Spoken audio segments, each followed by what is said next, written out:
اعوذ باللہ من الشیطان الرجیم، بسم اللہ الرحمن الرحیم۔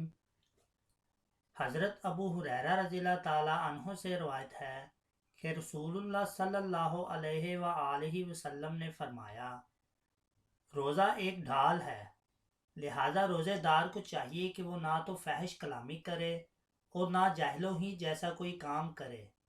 ہاں، اگر کوئی شخص اس سے لڑے یا اسے گالی دے تو اس کو 2 مرتبہ کہہ دے کہ میں روزے سے ہوں۔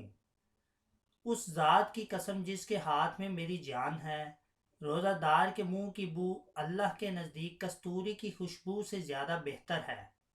اللہ تعالیٰ کا ارشاد ہے کہ روزہ دار اپنا کھانا پینا اور اپنی خواہشات میرے لیے چھوڑتا ہے، لہٰذا روزہ میرے ہی لیے ہے اور میں ہی اس کا بدلہ دوں گا، اور ہر نیکی کا ثواب 10 گنا ہے۔